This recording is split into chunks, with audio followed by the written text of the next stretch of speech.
नमस्कार दोस्तों, स्वागत है आपका सक्सेस विद सीपी में। दोस्तों आज हम रीजनिंग का प्रैक्टिस सेट 4 करेंगे। दोस्तों यह practice set SSC GD, RRB NTPC और आरआरबी एलपी के लिए काफ़ी ज़्यादा हेल्पफुल रहने वाला है। और इसमें जितने भी आपके क्वेश्चंस हैं वो सभी आपके टीसीएस के लेटेस्ट पैटर्न पर आधारित हैं। बिना टाइम वेस्ट करते हुए क्वेश्चंस, इसमें आपको आकृति बतानी है। आकृति का पैटर्न आपको बताना है कि इसके बाद में कौन सा पैटर्न फॉलो होगा। तो देखिए ये वाली जो पोजीशन है, तो ये वाली जो पोजीशन वो इस तरीके से इस पे कंप्लीट होगी और ये जो है वो इस तरीके से कंप्लीट होगा। यहाँ पे देखिए, और ये जो बॉक्स है वो इस तरीके से फिल होगा। तो इसके अकॉर्डिंग जो मेरा आंसर बनेगा वो मेरा आंसर बनेगा ऑप्शन ए। ऑप्शन ए बिल्कुल फिक्स बैठेगा इस पोजीशन पर। चलिए क्वेश्चन 13वां देखते हैं। उस उत्तर की आकृति को चुनें जिसमें प्रश्न आकृति निहित है। इसमें आपको एम्बेडेड फिगर बताना है कि कौन सा फिगर इसमें छिपा हुआ है।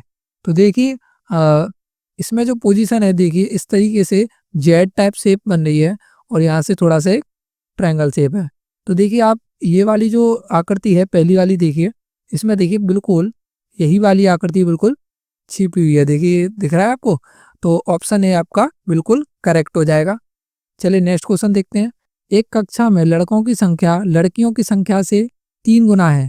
तो देखिए यहाँ पे जो लड़कों की संख्या है वो लड़कों की संख्या से 3 गुना है। तो देखिए आप इसको मान लीजिए यहाँ पे बॉयज़ और यहाँ पर आप गर्ल्स मान लीजिए। और लड़कों की संख्या लड़कियों से 3 गुना है, तो ये होंगे आपके 3 और ये होगा आपका 1। और निम्नलिखित में से कौन सी संख्या कक्षा में बच्चों की कुल संख्या को प्रदर्शित नहीं कर सकती है। तो देखिए आपको इसमें नहीं कर सकती है ये पूछा है। टोटल स्टूडेंट इसमें कितने नहीं हो सकते हैं। तो देखिए आप 3 और 1 को आप जोड़ेंगे तो आपका कितना आएगा, 4 आएगा। तो आपके जितने भी टोटल बच्चे होंगे वो 4 से भाग होने चाहिए। ऑप्शन में हम देखते हैं 48। 48 आपका 4 से भाग हो जाएगा। 44, 44 भी आपका 4 से भाग हो जाएगा। लेकिन देखिए 42, 42 आपका 4 से भाग नहीं होगा। 40 आपका 4 से भाग हो जाएगा। तो आपका जो सही ऑप्शन होगा वो होगा आपका ऑप्शन सी 42। चलिए नेक्स्ट क्वेश्चन देखते हैं। यहाँ पे आपको दे रखा है 54 डिवाइडेड बाई। तो देखिए हम यहाँ पे क्या कहते हैं, हम यहाँ पे साइंस को चेंज करके लिखेंगे। तो देखिए 54, अब देखिए भाग, भाग को इसने क्या लिखा है, भाग से इसने क्या लिखा है, भाग से इसने माइनस लिखा है। तो हम यहाँ पे लगाएंगे माइनस, 16 का 16 लिखेंगे। फिर माइनस को इसने क्या लिखा है, देखिए माइनस को इसने लिखा है गुणा, तो माइनस के लिए हम लगाएंगे गुणा। फिर देखिए गुणा को इसने क्या लिखा है, गुणा को इसने लिखा है प्लस, तो यहाँ पे हम प्लस लगाएंगे। फिर से देखिए प्लस को इसने क्या लिखा है, प्लस को इसने लिखा है भाग, तो हम यहाँ पे भाग लगाएंगे। तो देखिए सबसे पहले हम करते हैं भाग। तो देखिए 2 का 6 में भाग देंगे तो हमारा आएगा 3, और 16 का 3 में गुणा करेंगे तो आएगा आपका 48, और 54 का माइनस इस तरीके से करेंगे। तो 54 में से हम 48 को माइनस करेंगे तो आएगा आपका ना 6, और 3 इसमें ऐड करेंगे तो आएगा आपका 9। ऑप्शन ए आपका बिल्कुल करेक्ट हो जाएगा। चलिए नेक्स्ट क्वेश्चन देखते हैं। ये आपका सर्कुलर टेबल से रिलेटेड है। A B C D E और एफ एक केंद्र की ओर मुंह करके बैठे हुए हैं। तो देखिए सर्कल में, ये एक सर्कल है आपका, इसमें कितने लोग हैं, इसमें 6 लोग हैं। तो 1 2 3 4 5 6, इस तरीके से मैंने इसको केंद्र की ओर मुंह करते हुए बिठा दिया। अब देखिए यहाँ से कंडीशन पढ़ते हैं। एफ ए के दूसरे बाई ओर है। एफ जो है ए के दूसरी बाई ओर है। तो मान के चलिए मैं ए को इधर बिठा दूं तो ए का बायां इधर होगा, और ए के दूसरे बाएं में कौन बैठा है, एफ, तो एफ यहाँ पर बैठेगा।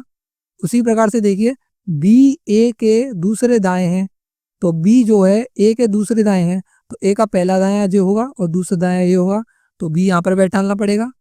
ये बात सही है। ए डी का बायां पड़ोसी है। ए जो है डी का बायां पड़ोसी है, तो डी यहाँ पर बैठेगा।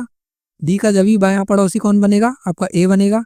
चलिए आगे देखते हैं। सी एफ और बी के बीच में बैठा हुआ है। तो जो सी है वो एफ और बी के बीच में बैठा हुआ है। तो देखिए एफ और बी के बीच में कौन बैठा है, सी बैठा है। ए का बायां पड़ोसी ई है। ए का बायां पड़ोसी कौन है, ई है।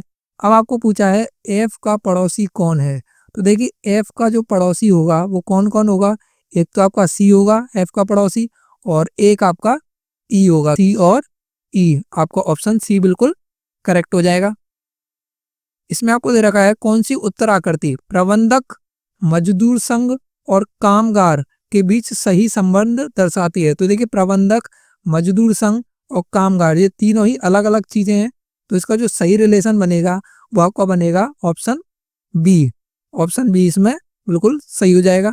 चलिए नेक्स्ट क्वेश्चन देखते हैं। कौन सी उत्तर आकृति दी गई आकृति का सही दर्पण प्रतिबिंब है? आपको यहाँ पर मिरर इमेज बतानी है। आपको यहाँ पर क्या बताना है?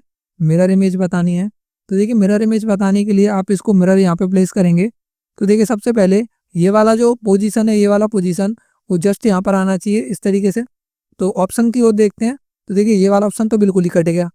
आपके पास ये 3 ऑप्शन बचे। अब देखिए ये वाली जो पोजीशन है यहाँ पर, ये भी इसी तरीके से यहाँ पर आनी चाहिए।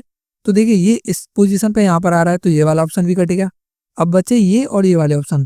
तो देखिए आप इस वाली लाइन को देखिए, ये वाली लाइन एक्स्ट्रा है, ठीक है। देखिए यहाँ पे यहाँ से स्टार्ट हुआ है, यहाँ पर ये एक्स्ट्रा लाइन है, तो इसका मतलब ऑप्शन डी आपका बिल्कुल करेक्ट हो जाएगा। ऑप्शन डी इसकी सही दर्पण आकृति होगी। चलिए नेक्स्ट क्वेश्चन देखते हैं। ये आपका कथन और निष्कर्ष से क्वेश्चन लिया गया है। तो देखिए इसमें जो हम यूज करेंगे वो हम करेंगे 150 वाला रूल। 150 वाला रूल क्या होता है दोस्तों, आप समझिए। जब भी हम कुछ यूज करेंगे तो हम यूज करेंगे 50-50, और जब भी हम सभी यूज करेंगे सभी, इसका मतलब होता है आपका 150।